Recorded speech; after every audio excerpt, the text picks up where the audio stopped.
की आत्मा। संयमनीपुरी क्षेत्र। मृत्यु के देवता यमराज जी एवं न्याय के देवता महाराज चित्रगुप्त का दरबार लगा हुआ है। बारी बारी से यमराज जी एवं चित्रगुप्त जी अपने अपने उत्तरदायित्वों को पूरा करने में व्यस्त हैं। यमराज जी, अगली आत्मा को लाओ। दरबार में सभी आत्मा के लाए जाने की प्रतीक्षा कर रहे थे। अभी तक जितनी भी आत्माएं लाई जाती थीं, आगे आगे यमदूत और उनके यमपाश, जो मृत्यु के देवता यमराज द्वारा उन्हें प्रदान किया गया था, में बंधी हुई आत्माएं आती थीं। लेकिन ये क्या? सभी आश्चर्य में थे। दरबार के मुख्य प्रवेश द्वार से आत्मा हवा में प्रवाहित होते हुए प्रवेश करती है, वो भी बिना बंधनों के। उसके पीछे पीछे यमदूत सिर झुकाए प्रवेश करते हैं। ये कैसे संभव है? दरबार में उपस्थित सभी लोग आपस में धीरे धीरे बातें करने लगते हैं। जो भी दरबार में थे अचंभित थे। सभी के चेहरों पर आश्चर्य के भाव थे, सिवाय महाराज चित्रगुप्त एवं यमराज जी के। वह आत्मा जो किसी मनुष्य की थी, बीच दरबार में आकर स्थित हो जाती है। उस आत्मा के दरबार में उपस्थित होने पर सभी ने अनुभव किया कि अन्य आत्माओं से पृथक इस आत्मा में अनुपम आभा, शीतलता और स्थिरता थी।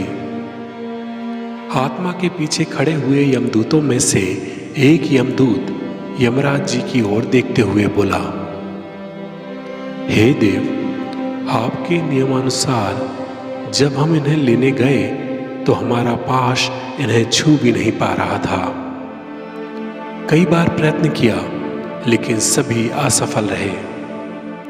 आखिरकार हार मानकर हम लोगों ने इनसे प्रार्थना की कि आपकी आयु पूर्ण हो चुकी है और आपकी आत्मा आपका शरीर भी छोड़ चुकी है।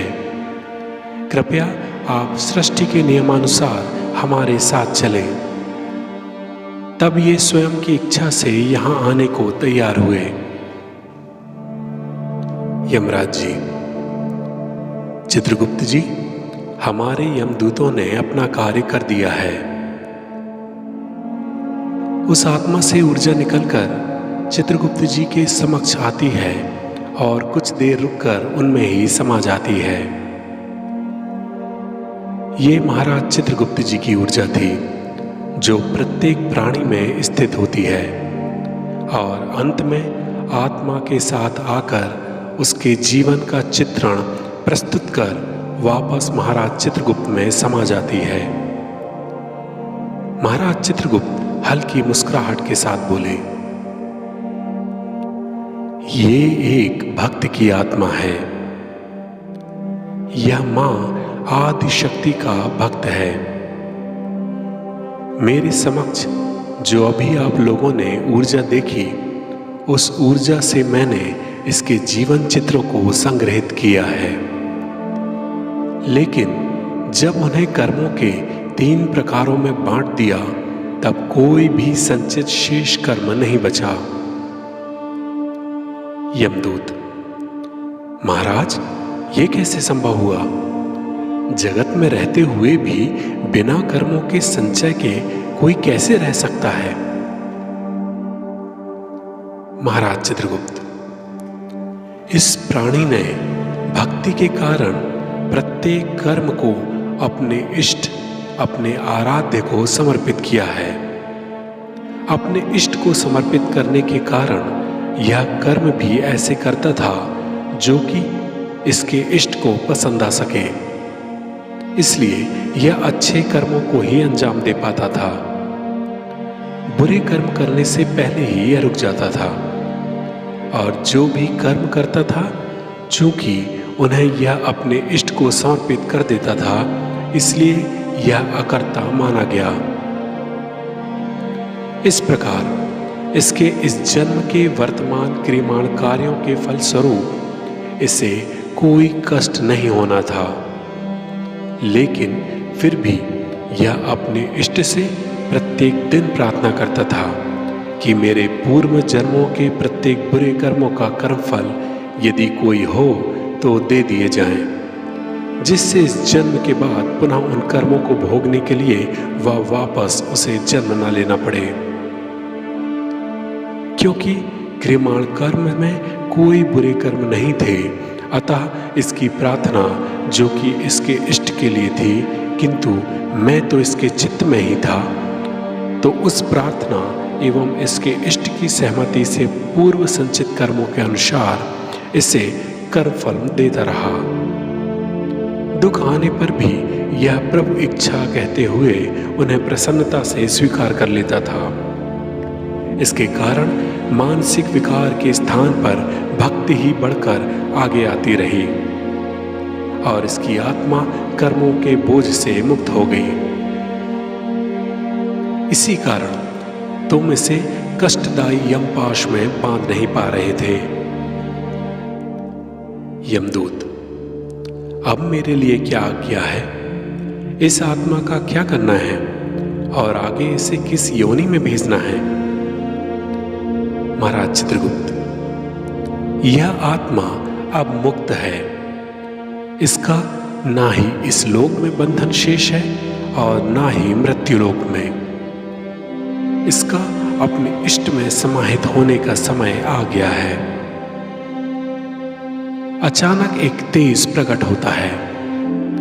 यमराज जी एवं महाराज चित्रगुप्त जी के अतिरिक्त वहां कोई भी उस तेज को उसके प्रबल तेज के कारण देख नहीं पा रहा था। वह तेज पुंज उस आत्मा के चारों ओर एकत्रित हो गया। जैसे मां अपने पुत्र को बड़े प्यार से अपने साथ लेकर चलती है, उसी प्रकार वह तेज पुंज भी उस आत्मा को लेकर संयमनीपुरी से बाहर की ओर जाने लगता है और कुछ ही देर में संयमनीपुरी से चला जाता है। महाराज चित्रगुप्त ऊपर की ओर देखकर कुछ क्षणों के लिए आंखें बंद कर लेते हैं। भाव विभोर होकर मंद स्वर में उनके मुंह से निकलता है, आखिर भक्त अपने इष्ट को प्राप्त हुआ। जय मां आदिशक्ति।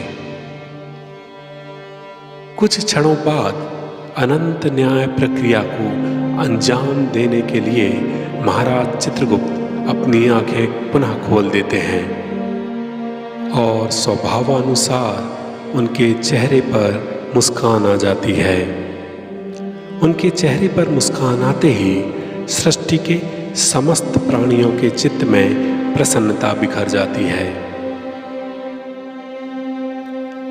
मैं महाराज चित्रगुप्त सृष्टि के प्रत्येक प्राणी, देव, दानव के चित्त में गुप्त रूप से विराजमान हूँ। इसलिए आप सभी के चित्त में भी हर समय विद्यमान रहता हूँ। प्रत्येक कर्म को चित्र रूप में संग्रहित कर रहा हूँ। ये प्रक्रिया अनंत है। जब आप ये पढ़ रहे हैं या सुन रहे हैं या देख रहे हैं, तब भी मैं आपके इस श्रेष्ठ कर्म को संग्रहित करने में व्यस्त हूँ। मैं चित्रगुप्त हूँ।